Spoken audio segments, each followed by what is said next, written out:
High guys, welcome to my mini vlog. जर माझ्या चॅनलला सबस्क्राईब नसेल केलं तर लवकर जाऊन सबस्क्राईब करा आणि माझ्या व्हिडिओजला लाईक करा आणि शेअर करा. तर इथे बनवत आहे मी कर्दीचा रस्सा. तर तो गर्दीला काय म्हणता ते मला नक्की कमेंट बॉक्समध्ये सांगा.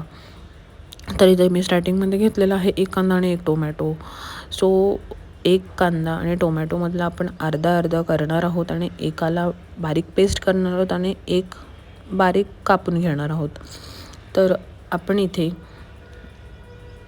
बारीक केलेला कांदा आणि टोमॅटो पहिले तेलात घातला आहे. त्याला आपण फ्राय करणार आहोत, चांगलं भाजून घेणार आहोत लालसर रंग येईस्तोपर्यंत. आपण त्याच्यात मीठ ॲड केलेलं आहे. मीठ ॲड केल्यानंतर आपल्याला वाटण वगैरे घालायचं आहे. सो मला असं म्हणायचं आहे की मी इथे एकच कांदा आणि एकच टोमॅटो घेतला आहे. जसं तुमच्या घरात किती मेंबर आहेत त्याप्रमाणे तुम्ही कांदा टोमॅटो घेऊ शकता. सो मी इथे आपलं जे वाटण आहे ते आपण इथे ॲड केलेलं आहे मिक्सरमधलं. तर आपण ह्याला पण लाल होईस्तोपर्यंत भाजून घेऊया. आणि इथे आपल्याला दुसरे कोणतेही सुद्धा मसाले घालायचे नाहीत. ओन्ली मिरची पावडर आणि हळद, बाकी कोणतेही मसाले घालायचे नाही आहेत. सो तुम्ही ह्याला, जसं की आपण ह्याला कर्दी म्हणतो आपण ह्या सुकटला, तर आपण ती बारीक सुकट असते ती पण घालू शकतो. त्याच्या जागी ते पण घेऊ शकतो. कोणतेही सुकट तुम्ही घेऊ शकता आणि असं रस्सा बनवू शकता त्याचा. सो असं काहीच नाही आहे की आपल्याला ह्याच्यासाठी वेगळी सुकट घ्यायची आहे किंवा काय सेम ही जी घ्यायची आहे, असं काही नाही आहे. आपण कोणतीही सुकट घेऊ शकतो. पण एक आहे की हे सुकट आहे ना, त्याला आपण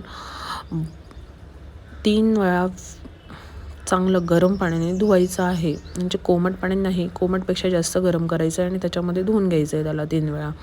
तर आपण कोण ह्याला भाजतो, पण भाजून तव्यावरती भाजतात आणि मग धुतात. तुम्हाला जसं तुम्हाला वाटेल तसं तुम्ही करू शकता. आणि त्यानंतर आपण इथे सर्व गोष्टी टाकून मसाले वगैरे ते सुकट घालून बटाटा घालून आपण त्याला चांगलं भाजून घेतलेलं आहे वाटणासोबत सुकटलासुद्धा. आणि त्याच्यात आपण बटाटे ॲड केल्यावर आपण त्याच्यात पाणी ॲड करणार आहोत. मी गरम पाणीच घातलेलं आहे. तुम्ही पण ही रेसिपी नक्की ट्राय करा. Thank you for watching guys. Bye bye, take care.